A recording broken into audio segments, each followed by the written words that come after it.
Ooh. Okay. Welcome. My name is Freedom, and I am on the board and a member of Humanist, and along with our sister people in Stockton, the Sacramento Atheists and Other Free Thinkers. We are now in our third consecutive year of doing the Colloquia series here in Manteca, California. And so thank you for coming. I was asked today to introduce a man that I feel doesn't need an introduction. So I said, of course, I'd come up in a little story behind David before I get to all his qualifications. I met him before Stanislaus Humanist became a humanist. We were the Stanislaus skeptics for a while. And he just showed up one day and said, hey, I need help protesting the invocations in Lodi City Council. Would you come and help us protest? And he'll do the same for us for the Turlock City Council, because they were up for reevaluating the invocations. And we said, sure. So we come, and the protest went phenomenal. A lot of people showed up. David was organized, he was in his suit. The news crew was out there. We had our pickets, we were going around. We all got a chance to speak if we wanted to inside the city council. David did a wonderful job. I was so impressed with him afterwards. I remember, I don't know if he remembers, I remember going up to him and I said, David, you're really, really good at this. You should think about continuing. He's like, nah, that was it for me. Well, as it turns out, shortly after, he ended up co-founding the Stockton Area and Atheists and Other Free Thinkers group up in Stockton. And then he became a counselor at Camp Quest, which is now he is one of the founders of. No, he took over the position of being the founder.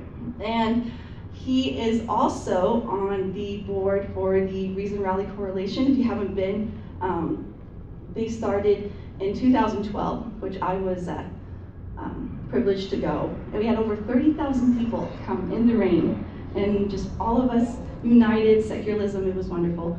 Just came back from Washington, D.C. So that's a little bit about David and our group, and some events that we have coming up, both for the Stockton area and for the local Stanislaus. You can find us on Facebook, Stanislaus Humanist. You can find us on Meetup, Stanislaus Humanist. We have things monthly book clubs, monthly karaoke. We get together drinking. We like to drink in this group, so hopefully that's a good thing for you guys. We are starting to do family events. We have a beach day coming up on July 31st. And we are going to provide, Stanislaus Humanists can provide the snacks and the drinks and everything. And it's actually, all the information is on the Facebook site. If you needed a ride, we're going to do carpooling and everything. So look that up. Some other events that we do, of course, the Colloquia series. We have them every other month. We have one more coming up in September, our last one in November, and then hopefully we'll start again for our 4th year. And so those are a little bit of things. If, like I said, you can find us on Facebook, or you can find us on Meetup, Stanislaus Humanist. And so before we get started, Shelly, who couldn't be here today, I didn't bring snacks, so if you guys came for the snacks, I'm sorry. But in place, we have books that she has so graciously donated. Please take a look at them after the talk, take them home. They're right there on the table. But as she was looking, we found a couple things that maybe our speaker tonight would like. So David, if you want to come up. One of the things is called Bizarre Books. It's a book about bizarre books. So if you ever wanted to find a book on I Was Hitler's Maid, or Ice Cream for Small Plants, here you go. And of course, something I know that David's going to love and cherish forever, How to Draw Cats. Absolutely. So everyone, please give David a warm welcome. Thank you. Thank you. All right, is my mic okay? Can you guys hear me pretty well? Yep. Awesome. Let me just switch this over here. All right. First and foremost, I want to thank you guys all for coming out here. It is a little warm, and you could be out catching Pokemon, or maybe just enjoying whatever you're watching on TV, but you're here to support the Stanislaus Humanists and the Stockton Area Atheists and Free Thinkers, and to learn about Camp Quest West. And it's really my honor to present this to you. I know you've heard me, many of you have heard me over the years give you the 30-second speech of what Camp Quest is. And I appreciate that. And now you're in for the long haul, because this is like the hour-long version of that 30-second speech with all kinds of really cool pictures and data, which I know people who like evidence enjoy. And so there'll be a little emotion on here as well. And all together, you'll learn about what Camp Quest West is, what Camp Quest is, why we do what we do, how we do it, where we do it, how long we've been doing it, and all of that kind of fun stuff. I always like to start off, though, with a letter that we received from one of our campers. This was sent into the Ohio affiliate. I think she's like an 11-year-old at the time she wrote this, about a year or two ago. And the part that really touches us, the part that reminds us why we do Camp Quest, if there's ever a doubt, it's this part right here where she said that she didn't feel judged once, which happens a lot when she's at home and even at school. And we have no idea what's going through this girl's life. We don't know why she wrote that sentence in this massively long letter. We don't know if she's being judged by her peers, her teacher, her grandmother, her parents. We don't know if it's for religious reasons. We don't know if it's because of her socioeconomic status, if it's because of how she dresses, if it's because of her sexuality. We don't know why she's being judged, but the part that we love about this is that for at least a week, for at least from Sunday to Saturday, she could be with peers who aren't going to judge her for who she is, or how she behaves, or how she dresses, or who she's into, or how much money her family makes, or probably more likely than not, what she believes about the world around her. She could spend a week with friends and forget about all that. She could be a whole new person when she's at Camp Quest, or discover who she actually is, and not have that fear of people belittling her, proselytizing to her, teasing her about anything else in her life. And she can learn about science and the great outdoors and meet other people who share the same worldview that she does, or at the very least who are open and willing to explore the world around them. And this is why we do Camp Quest. Yes, it's fun. We get to hang out all week long with super awesome kids. We get to play with chemicals and astronomy and sing the cheesiest camp songs you've ever heard and eat horrible camp food, but we do it for these kids because at least for 1/52th out of a year, they get to be who they are and learn about the world around them without being judged. Now, it doesn't hurt that she also signed it, P.S., don't stop being awesome. We enjoy being awesome, and that's the other part that we really love about this letter.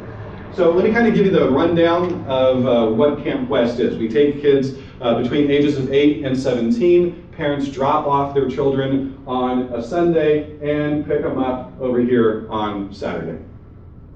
Throughout that week, they, of course, stay with us. We feed them, we educate them, they play, they learn, they have fun. So let's talk about a little bit about a day in the life of Camp Quest, basically what these kids are going to experience while they're there. Now, we wake them up optionally at 6:15 in the morning. I stress optionally because I am not a morning person. I will not wake up for anybody at 6:15 in the morning, but there are some kids who will, and if they wake up, they can go on a hike, they can go on a, what we call a polar bear swim.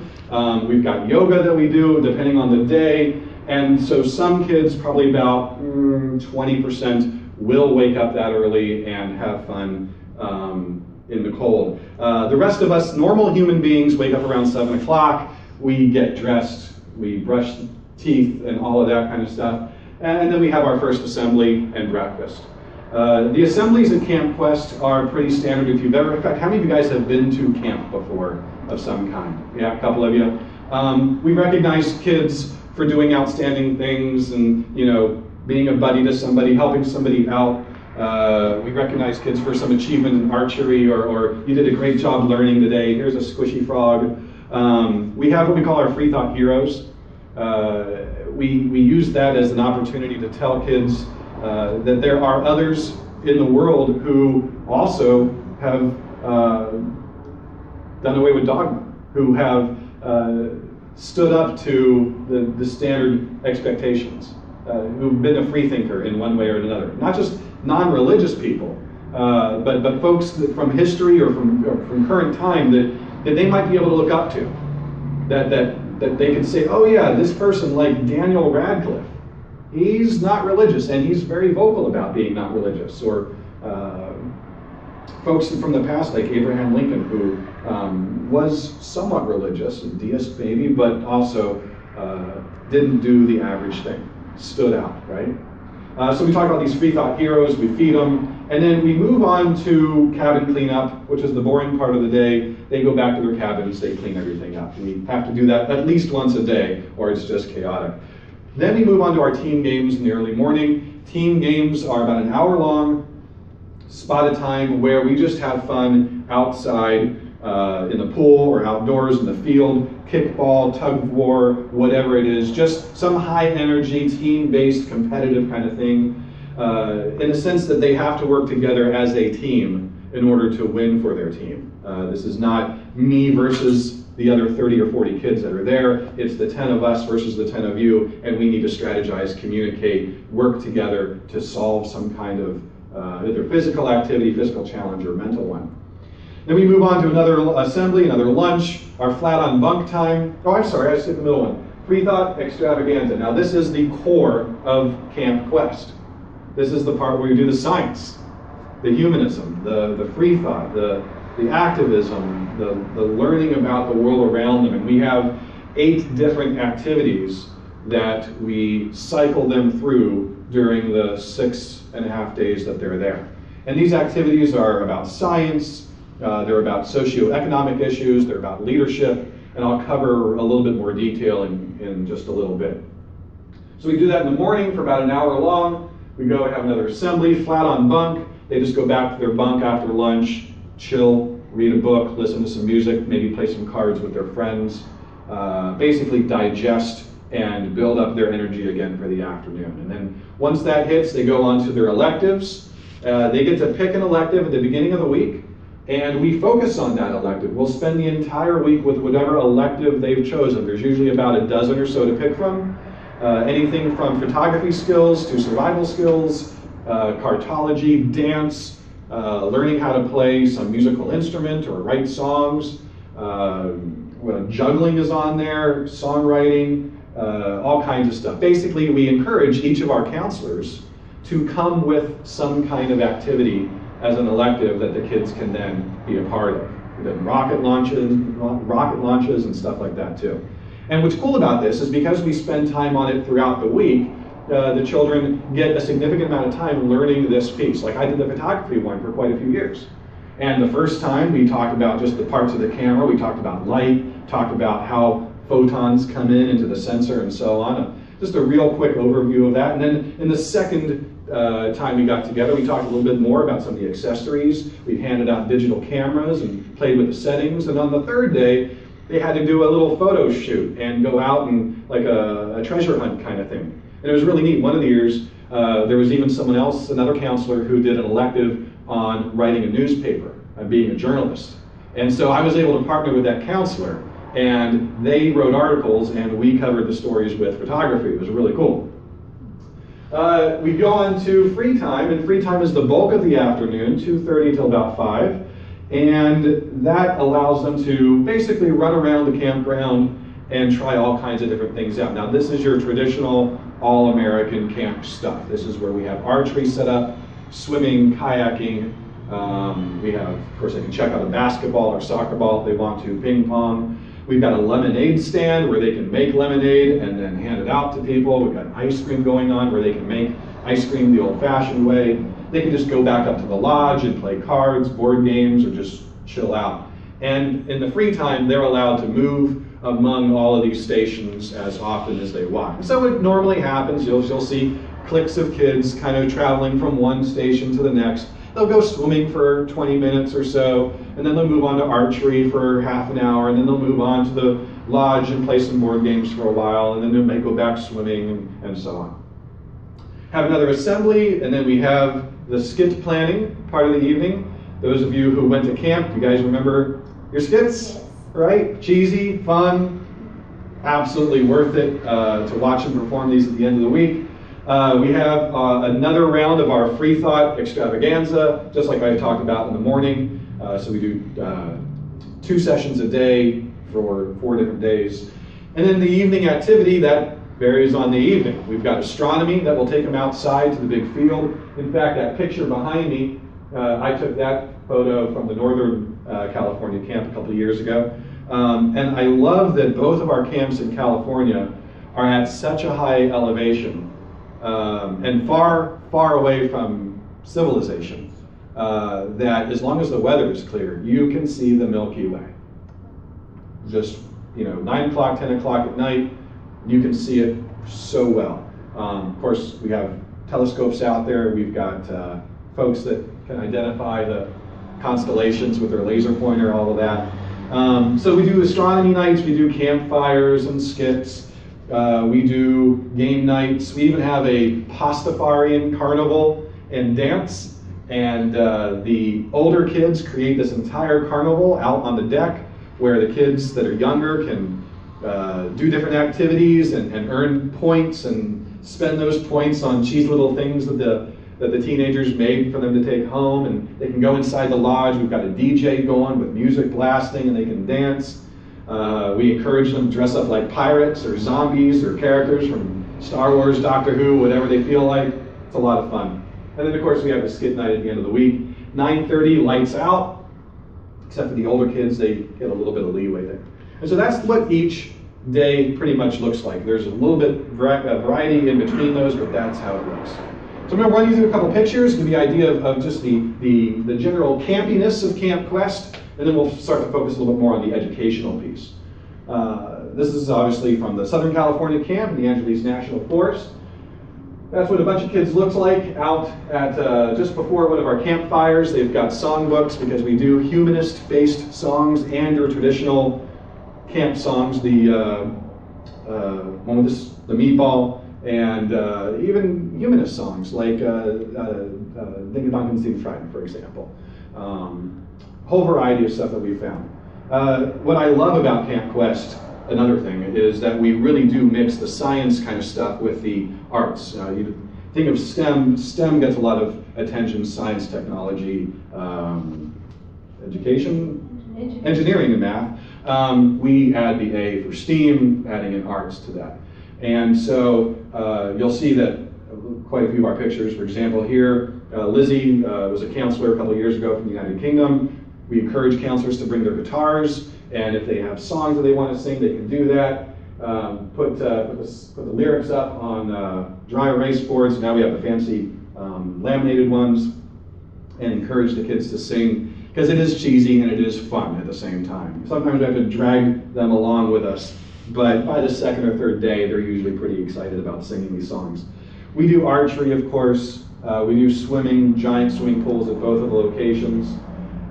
There's an example of the team games that we do. Here they have to, we start them all off and they're holding each other's wrists in kind of a random knot of kids, and they have to try and untangle each other without letting go and see which team can do that the first. We do arts and crafts. They're doing puffy paint on t-shirts, and each year it's a little bit different. Speaking of Doctor Who, one year one of our counselors was a huge Doctor Who fan. Her name was Amanda from Chico. And she was in charge of arts and crafts. And she's like, how can I bring Doctor Who into arts and crafts? She found out, I don't know if it was from Pinterest or where, but you take an empty Bic pen, right, without the pen part, just the barrel, get some modeling clay all around it and various things to put on the different sides, and you have yourself a sonic screwdriver. And the kids all made one and absolutely loved it. So we have a lot of fun with stuff like that.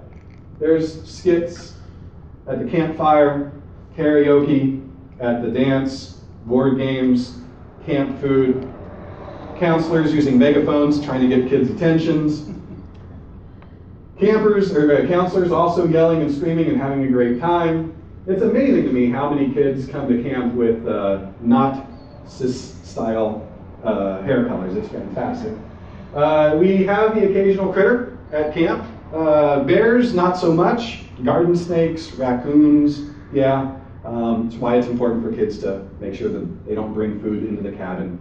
This guy did knock over a number of trash cans, though. So there's some general pictures about camp, but let's talk about really the most important part is how we do the teaching. Because every camp, for the most part, when you look at just the all-American outdoor stuff, you get your archery, swimming, hiking, it's all pretty much the same. But what we really focus on is how we educate the kids about the world around them. And the idea here is that learning can be fun. You know, we don't always necessarily equate the two together, Some of us have had rather poor experiences when we were in school. Whether you are in kindergarten or in college, you've got professors and teachers that just are not good at what they do. Maybe they're good because they know the information, but they're not good because of the way that they deliver that information. But I bet you all of you know at least one teacher. I don't know what grade, but at least one teacher that probably inspired you, probably, even though the topic was just something you never thought you'd care about, all of a sudden you're passionate about this, or at least you're paying attention, which is more than you can say for most of your classes. If you look at how that teacher taught, how they engaged you, it probably wasn't the standard, Peanuts teacher, wah, wah, wah, reading out of a book, rote memorization type style teaching. They probably do what we now call flipping the classroom in some sense, making the class more interactive, trying to change the way that we've taught in this country for the last hundreds of years. And so this is the traditional teaching model, unfortunately. It's the yellow bar where the kid spends 80% of their time listening to the teacher teach and 20% interacting with the teacher and their classmates. And you and I all know that if you're going to learn how to do something, you're going to learn not by just listening and memorizing. Maybe you will get it down with some flashcards or whatever, which is arguably interactive, more so than just listening to a teacher, but by doing something hands-on, by processing that information. I teach Microsoft Office for a living, and I know that if I'm going to have a class like this, where I'm showing you how to use Excel, you're going to retain 20% of what I teach you. You're going to walk out that door, and 80% of my time was wasted because you didn't have a laptop in front of you to practice as I was teaching you. And the same thing goes for science, for humanities, for culture, for anything that we want to communicate to kids. And so if we spend 80% of that time telling kids what happened during this historical period, or telling kids how science does this, or help us learn how this works, and then 20% of that hour is the interaction part, it doesn't work. And so we flip things around at camp. We spend maybe 10 or 20 minutes, actually probably closer to 10, just introducing the activity. Today we're going to talk about gravity, or we're going to talk about the age of the universe. And then we spend that much time, probably about 45 minutes or so, 40 to 45 minutes, actually getting out there and doing something. It really works. Now, can we cover as much material? Of course not. But will they retain the information that they get? Will they become passionate about it? Yeah, they really do. Now, there's a lot of ways that we can do this. We can make classes or these activities interactive a variety of different ways. There's a lot of tools that we have to make this work. We can just inject song or poetry or some kind of come up with a limerick or a haiku that talks about this. And let's all read each other haikus that you came up with. Let's brainstorm and see who can come up with the best one. Let's do arts and crafts. Let's get out the butcher paper, the markers, the crayons, the scissors, and let's create something out of this. Some kind of poster, some kind of diorama, something. Let's go out into the outdoors and let's get dirt and sticks and rocks and create something out of that. Let's actually do the science, right? Let's see what happens if we take this and mix it with that. We can do competition, team-based stuff. We can have this group of people over here versus that group of people over there. And while you think that you're competing with each other, you're actually just learning about whatever this is that we're doing. Turns out people can be pretty competitive. You may know people who are. And in that drive to succeed, to become a winner, they will learn whatever they need to learn and make it happen. And so there's all kinds of ways to make things fun when we want to teach. And another one is context. Now, at camp, our context is part of our theme. And so I'll share with you one theme that we had a couple of years ago. This was really fun. It was the philosophical phoenix versus zombie logic. Because kids love zombies, let's face it. Actually, who loves zombies? Raise your hand who loves zombies. Yes? You guys all watch Walking Dead and everything else, right?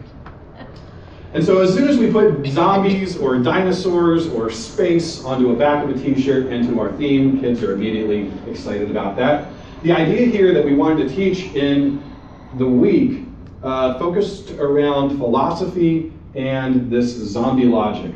Who do you want to be? Do you want to be the philosophical phoenix that thinks things through before you make a rash, immediate decision? Or do you want to be the zombie that's just looking for your next snack of brains, who just follows your reflexes and doesn't think and has the herd mentality and everything else? What would you rather be? Now, of course, the smartasses always say, I want to be a zombie, but let's face it, when it comes down to it, you'd rather be that philosophical phoenix. And so if we can add zombies and phoenixes to the theme, then it works out really well. I'll give you an example. We wanted the kids this year to learn about critical thinking and logical fallacies. Who can tell me a logical fallacy? They all have these Latin names. You guys remember them? There's like 70 of them. What's that? There's like 77 of them. There's a ton. Straw man. Straw man argument. There's one. Ad hominem. Ad hominem. Good. That's great that you. Yeah. This is awesome. And so we wanted the kids to learn about these concepts of logical fallacies. Now, keep in mind that we've got kids from the ages of 8 to 17. 8-year-olds, as awesome and smart as they are, they're not going to probably pick up on all of this information, certainly not the Latin ad hominem. That sounds really weird. And so for the little kids, we did the same activity, we just changed the names of the logical fallacies. We used more easily understood names. What we did in the activity was we gave every kid, there's about 20 in the room at a time, because we split them up, a bingo card. And spread out on the bingo card, you've seen these things on the internet, was logical fallacies, with either their Latin name for some kids or the childish name for the younger kids. And once they all had their cards, we would stand up in front of them, and we held up a poster or read something, like an advertisement from a newsletter, a headline from a newspaper, a quote that somebody said, you should buy these shoes because Magic Johnson says they're fantastic, right? And then we asked the kids to think about that. Why does this quote not make any logical sense? How can you get away from the emotion of it and talk about the logical reality of it? And kids would discuss that, and then, okay. And by the way, this thing has a name, it's called appeal to authority.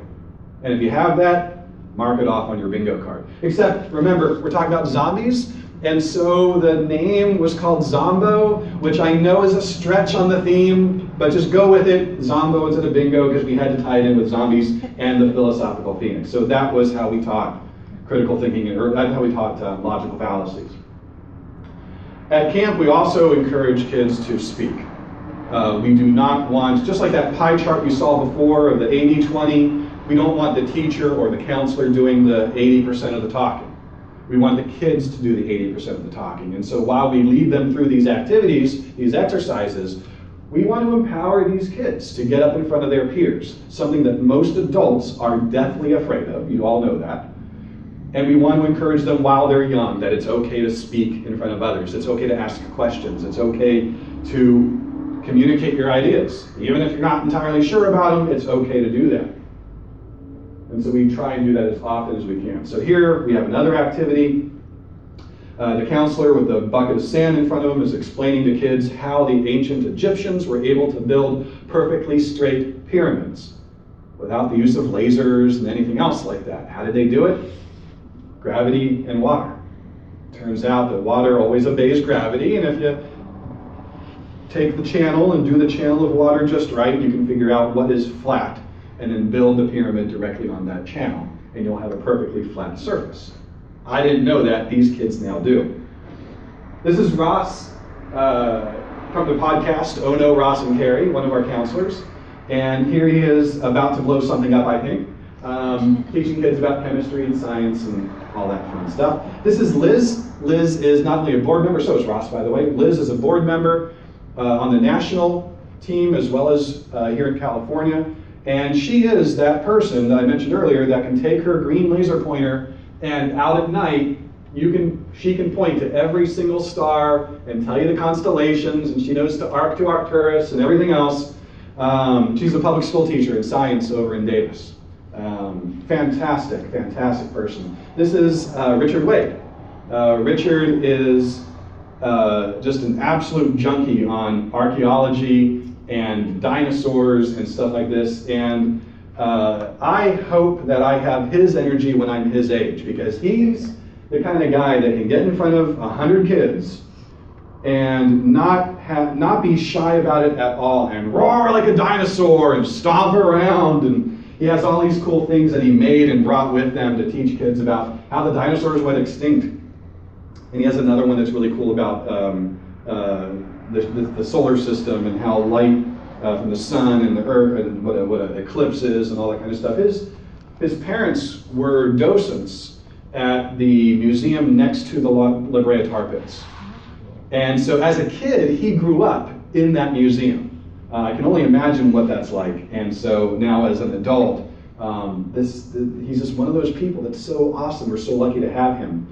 He is also a popular atheist, Richard Wade. He writes for a lot of the atheist newsletters and magazines around the country. We have fun at camp. We dress up our counselors and get involved in anything that we can make the activity a little bit more fun, a little bit more interesting. We occasionally lie to kids. In this activity, part of this was teaching kids, well, here's the setup. We had the kids in something kind of like this, and half of the room, there was outdoors, half of the fire pit had a nickel, standard 5-cent nickel, and the other half didn't. And we gave that half with the nickel a bandana to put around your head with the nickel. So you put the nickel here, you helped your friend put the bandana and tie it. And we told the kids that we were doing an experiment to see if the nickel, either because it's nickel or because of the pressure with the bandana or something, we saw some papers that if you have this nickel, it may improve your psychic abilities. It may give you powers that the other team won't have. And the kids are like, yeah, right, because they are who they are. And so we did the thing, you've seen it in remember the original Ghostbusters, Bill Murray's holding up the cards, and is it a triangle, a star, something like that, right? And then we were writing down, the counselors were writing down who got what right and all of that. Turns out that the nickel makes a significant improvement. That the kids with the nickel did something like 16 to 20% better than the kids without the nickel. And we were shocked. So were the kids. The kids actually were a little angry because that can't be. They've been taught their entire life that you can't do that. There is no such thing as ESP. Something that, let's just do this again. So we did the whole thing again, swapped kids. They got and did the whole thing again. And it turns out, again, data shows now it's like a 22% increase in the ESP ability of the kids with the nickel. It did not take long for the kids to figure out what. Long activity to explain to kids the very important lesson that science has flaws. That if the study isn't double-blind, or if the people that are collecting the data or reporting upon that data decide to lie, that it can cause problems. And we went out and told them about the whole vaccine thing right after that, about how a scientist did experiments in the UK, discovered that vaccines cause autism, and let the world know about it, and now we have people afraid of vaccines. And the kids understood that one really well. So occasionally we lie to them. We also encourage children to be active, to be proactive, to stand up for what's right in their communities. And what we did here is the activity was to stage a protest, to give them that empowerment that if they see something wrong, a bully doing the wrong thing, a teacher doing the wrong thing, your city government doing the wrong thing, that it's okay to say something. And it's kind of fun to organize a demonstration. So we gave them poster board, we gave them signs, t-shirts to make slogans on, bumper stickers to do slogans. And the things that they were protesting were completely harmless. It was stuff like, should we ban broccoli or deport Justin Bieber, stuff like that. And they had a blast with it.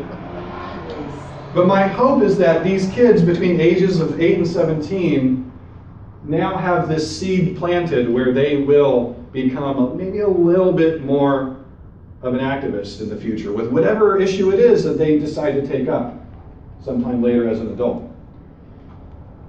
We also talk about some pretty touching stuff. This is an activity that we did last year. We've deviated. When we started off, we were pretty much just, let's just do science. And then slowly we expanded science and became socioeconomic issues, humanism, injustice. For the older kids, sexuality, and so on. And so in this activity, we wanted the kids to have a little bit more understanding and empathy of those who are differently able, who have lost maybe their vision, their hearing, some of their movement. And so the girl wearing the goggles will basically impair her vision at about 90%. And she is trying to put together a jigsaw puzzle. And if she succeeds with that, then she has to gift wrap something. Not easy to do if you have standard vision. If you have 90% of your vision lost, it's extremely difficult to do this. The activity wasn't just about teaching a kid what it's like to have that impairment, because we instructed our counselors exactly 4 minutes into the activity to walk up to the kid and offer to do it for him. Looks like you're having difficulty, Sarah. I'm going to help you do that. How do you think the kids felt? What do you think they said to the counselor? Yeah, they wanted to do it on their own. They wanted to achieve, they wanted to have that accomplishment of still being able to do it. And this is a lesson that as an adult I sometimes need to remind myself about, because just because someone is differently able does not mean that they always absolutely need or want our help. And so it was good for the kids in 2 lessons. One, to see what it's like, just even for 5 or 10 minutes, but also to understand what it's like to be that person from a completely different perspective.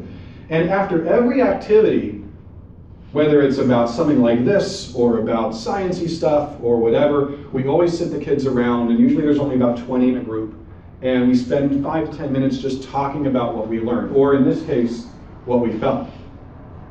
And this was a tear-jerking activity, not just for the kids, but for the counselors.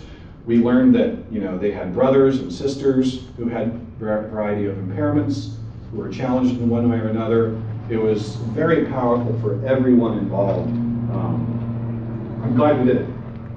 Now, every now and then, the Flying Spaghetti Monster makes an appearance at our camp, but we have so much fun. I'll share with you one other activity that I really love to talk about that rounds up what Camp Quest does.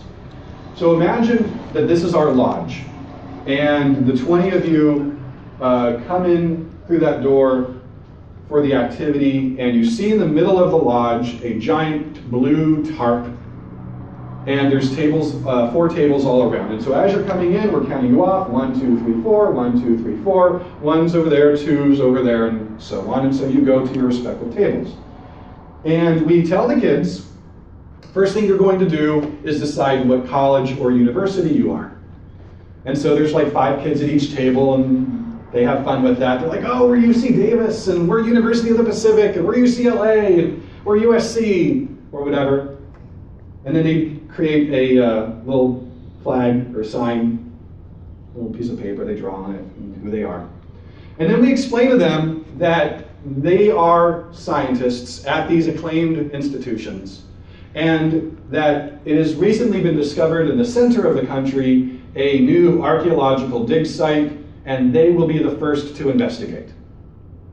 And we don't know exactly what has been found. We just know we're going to coordinate the 4 colleges to check it out, and it's our job to figure out what it is. And what we do is each university is tasked with deciding who their delegate will be, to fly to the center of the room, pick up the tarp, reach in and grab an artifact, pull it out, and fly back to their university. And we do that in rounds. So each college flies a kid in, grabs something, brings it back to their table, and so now they are looking at this thing, this hose, this something that looks like it's from a computer maybe, a key, perhaps. There's an on-off switch. There's some wires, a grill of some kind, something like a brush. I don't know. And we go through 5 or 6 rounds. They're getting more and more of these components, these artifacts. And each time they do that, we tell the children that they need to come up with a hypothesis as to what is in the center of this thing. What was its purpose, at least? And as the scientific method goes, each time you collect new data, what do you do with your hypothesis?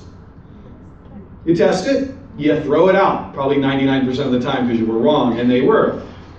But now they have more data, now they have 2 pieces, 3 pieces, 4 pieces. Now they can start to form a better idea, stronger hypotheses. So we do that.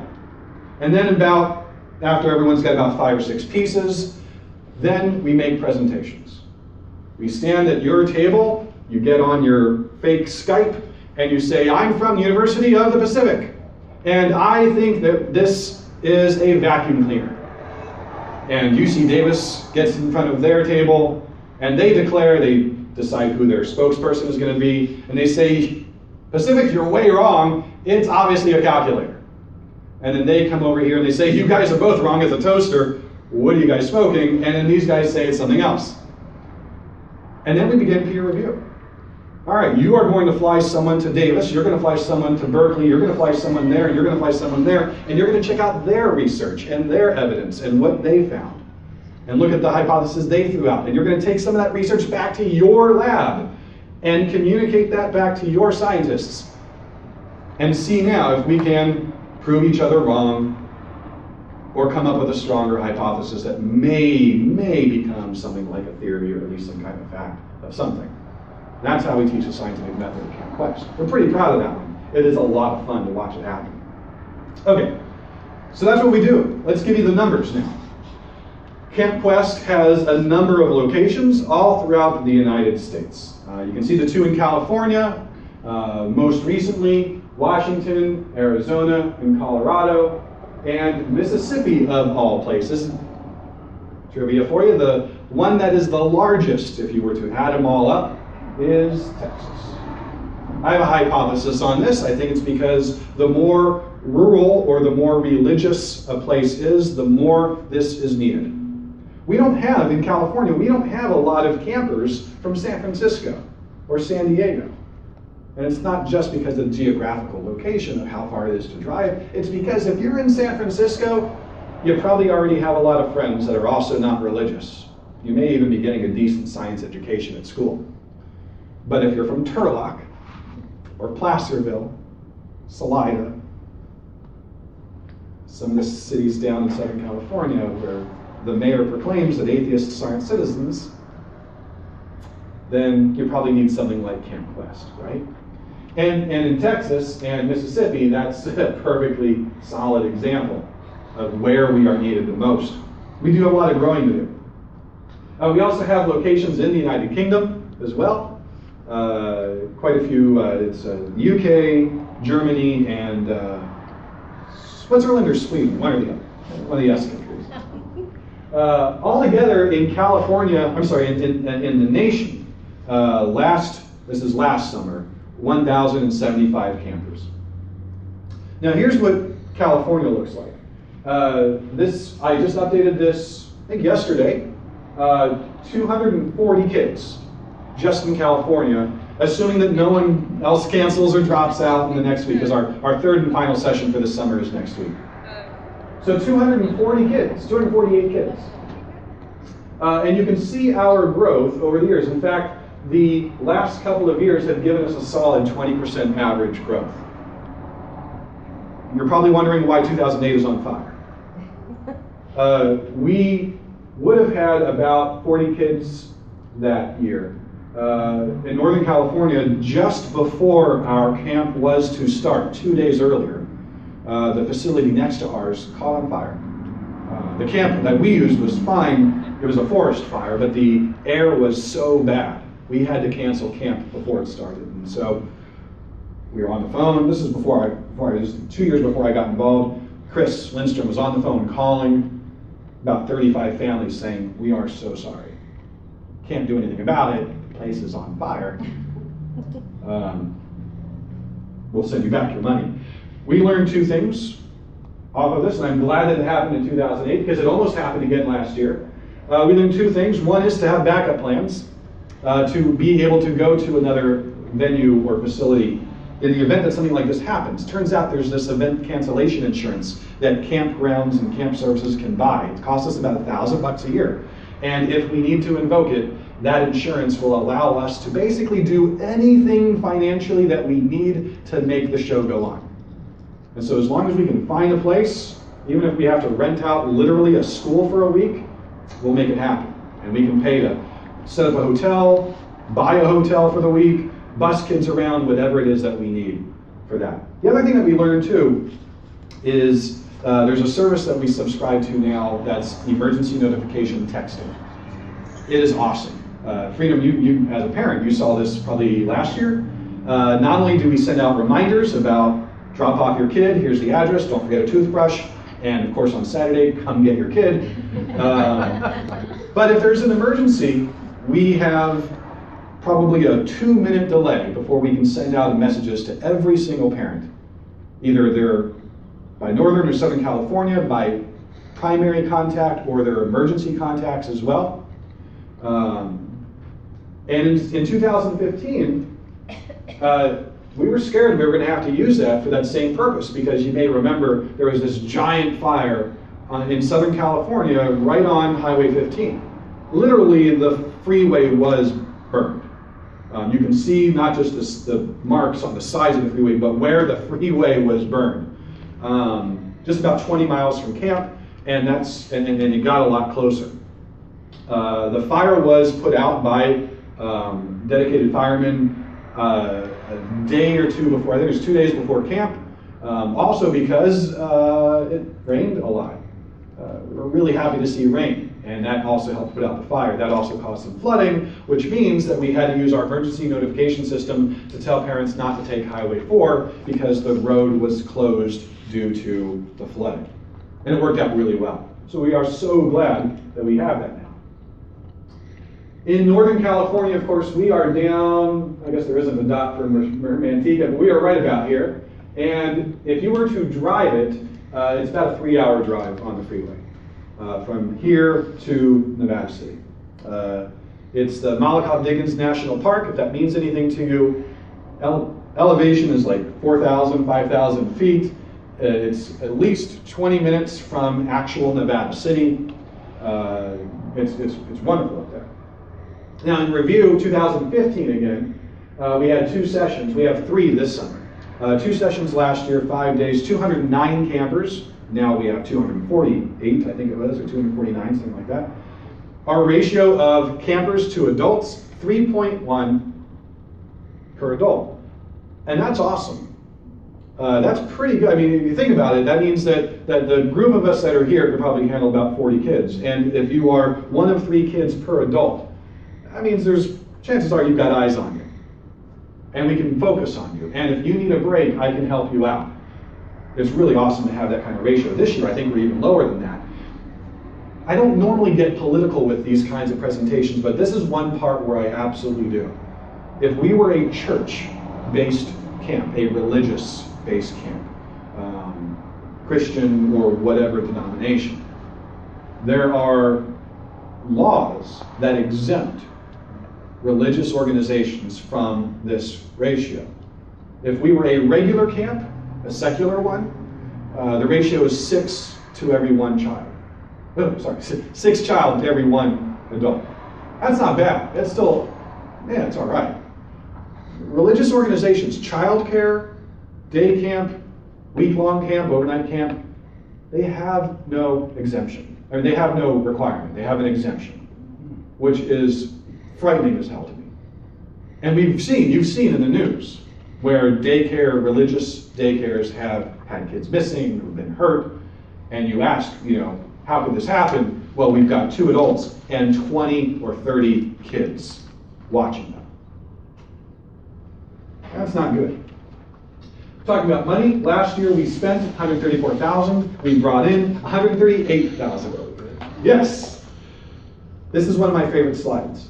because it shows how good we are and also that we need improvement. This shows the ethnic background or diversity of Camp Quest's campers, our children. It is 2/3 white, but it's 1/3 not. Look around the room. Hassan, you're the not. And I love that. But even in this room, you're like, what, 10%? Yeah, see? If that. You look at your standard atheist event, your meetup, your conference, and it's not even 10%. And at Camp Quest, it's 1/3 not. And I ran the numbers last night for what I think will be our final numbers for this year. And where it was 69% white, it went down to 64% in 2016. And you can see the breakdown here. I'm sorry, the font's a little hard to read. Decline, 5%, 5% black, 8% East Asian, Indigenous 3, Latino 9, Middle Eastern 1.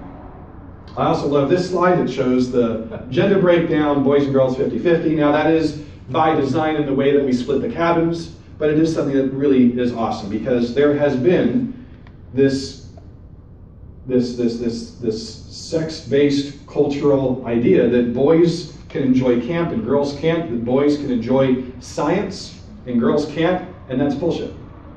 And I tell you, the girls have, of course, as much fun as the boys do at camp, and we split the cabins down the middle. If you like numbers and money, here's the breakdown. We have our program expenses. That includes training, art supplies, health and safety, medication, first aid, stuff like that. And that big giant bar is food and facility.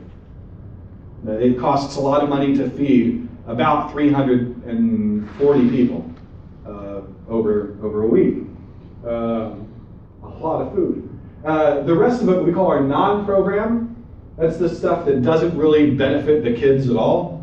Those are the credit card processing fees, the insurance, marketing money, money that we spend on stuff that you see on that table. And I love that 87% of every dollar that we spend goes to the program.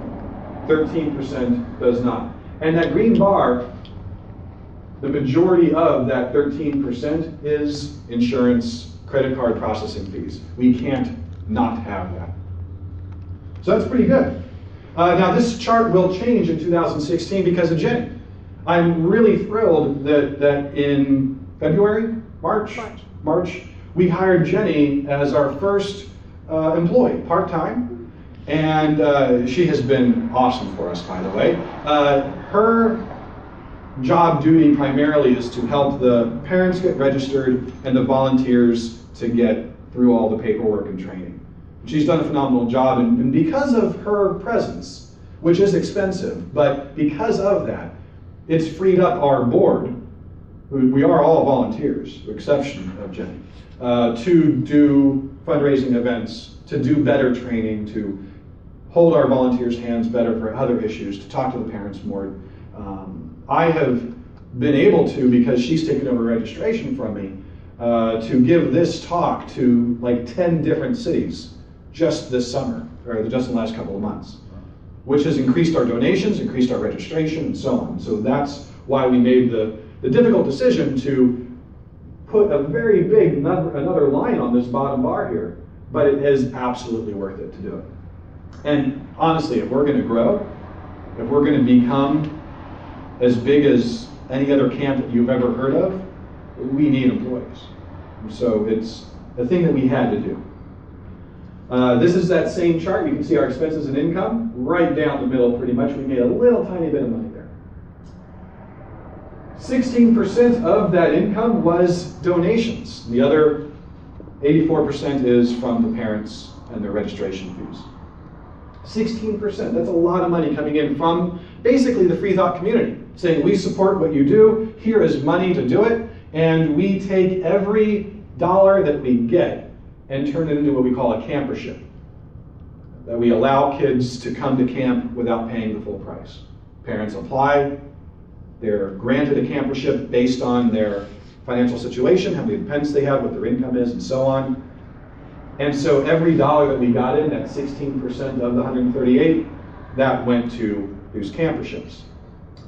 Turns out that that's just a little over $20,000 there.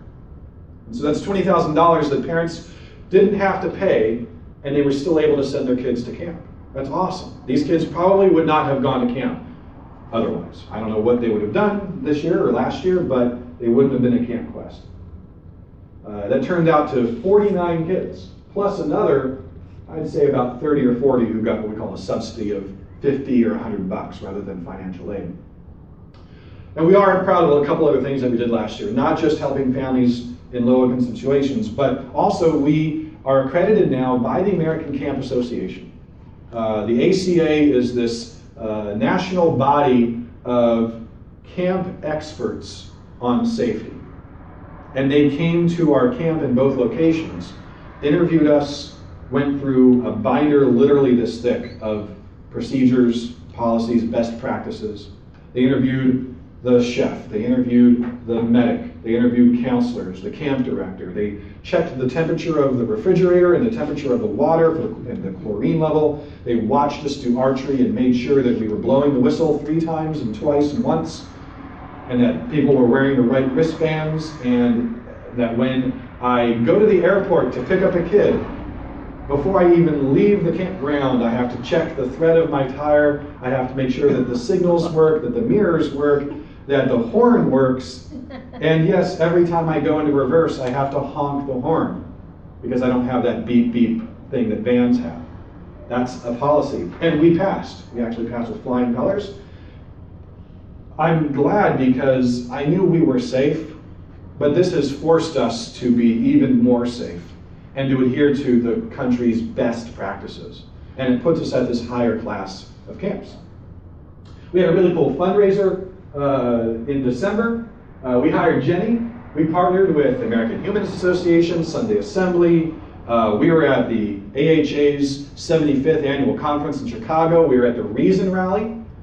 We had a huge tent at the Reason Rally, and parents could come and play games. We had all kinds of cool interactive stuff going on there.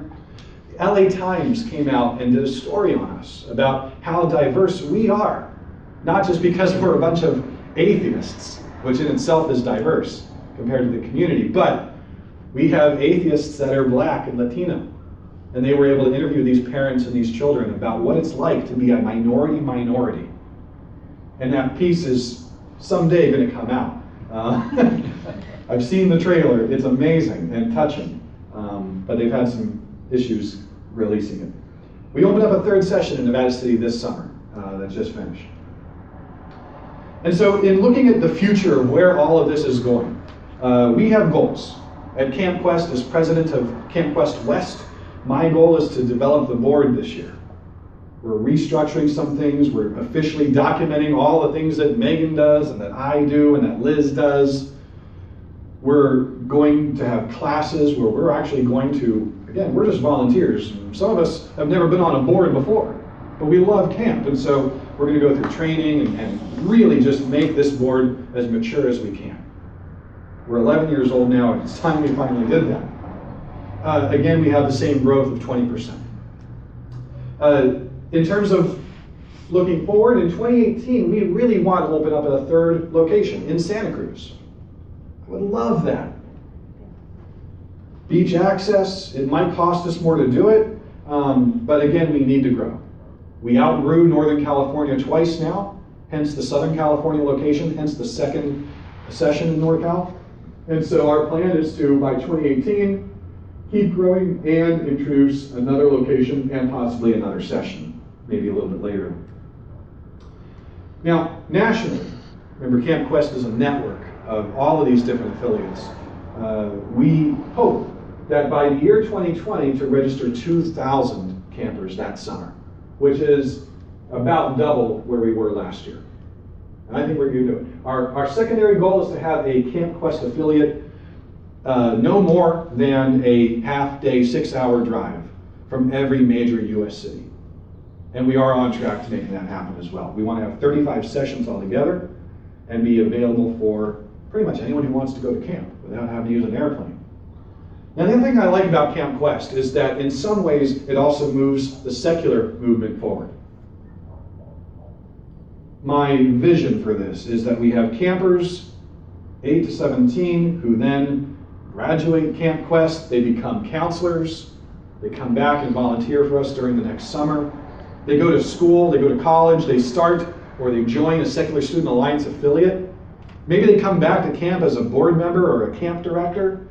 And maybe they continue on through their life in their 30s, 40s, 50s, 60s. Maybe they write a book about secularism, about the separation of church and state. Maybe they start the next Freedom from Religion Foundation or Americans United, the next Dan Barker or Annie Laurie Gaylor.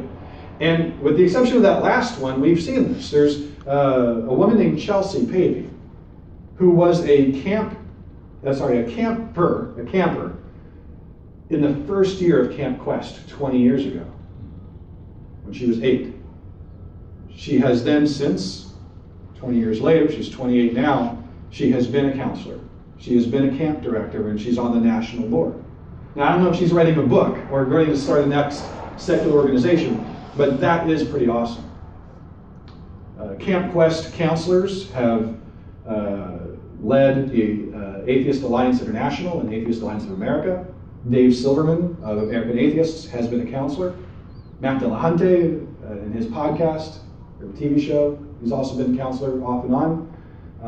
We're really proud of what our counselors have done. And I love that even in California, in fact, we were talking about Sydney Jones. One of our parents, one of our members' children, was a camper for like 4 years. And this year, this summer, she came back as a counselor.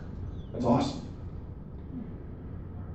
So you guys can help Camp Quest achieve all of these goals, nationally or locally. You can learn about Camp Quest. You can go to our website, read about us, sign up for the newsletter. You can like us on Facebook. You can follow us on Twitter.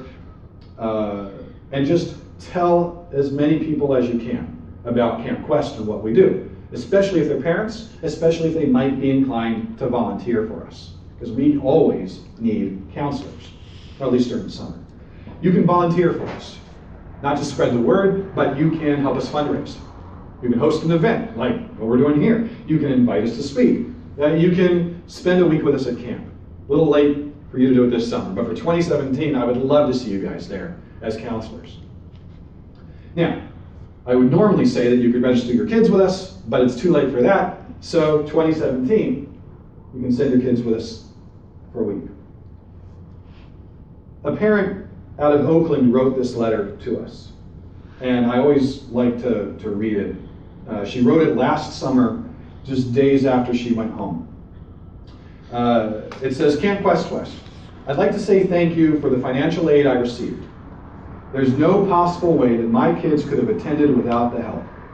As a single mom and grad student, I have us on a tight budget. And so I write this with tears in my eyes, knowing that your kindness gave my kids such joy. My kids and I have made it through health issues, a divorce, and a move back to California. We may be strong, but it's through the graciousness of others that we have thrived.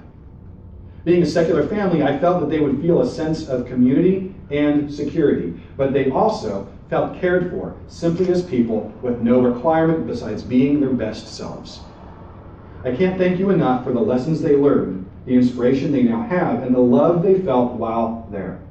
When I'm secure again, I guarantee I will not only be sending my kids, but donating for other families as well. Thank you so very much. See you next year. And again, a mother of 2 from Oakland who received 2 $375 camper ships, effectively cutting her price in half. And that was because of the donations that we received. Now, it costs us $658 to send a child to camp. When you add up all those things on that bar chart, $658 per kid. We are a 501c3, and so any donations that you guys decide to give us, you can certainly write off. Now, if you're interested in volunteering, I can tell you all about that, but you got a whole year to ask me that question. I will basically say that we pay for everything. The training, we'll pay you to drive, we'll reimburse your travel, we pay for your first aid and CPR, we pay for your food while you're there. All you need to do is learn and show up and be awesome. We even have the activities pretty much already kind of written. If you want to help us with that team, that starts in October with the curriculum development. But if you want to be a counselor, here's your activity. You don't even need to write your own. There's cabin counselors, program counselors, and of course the leadership group. So anyway, that's what Camp Quest is. We're fun, we're friends, and we're free thought. I want to thank you guys for your time. I'm happy to answer any questions you have. Thank you very much. Before we open up to questions, I just wanted to make another announcement. Stanislaus Humanist is having our first ever New Year's Eve masquerade gala. And it's going to be a big what to do. We're dressing up, music, lots of food, champagne. And some of our proceeds that we're going to get are going to go towards David and Camp Quest West. Thank you. So please come, enjoy, have a drink on New Year's Eve, and know that your money is going for a good cause.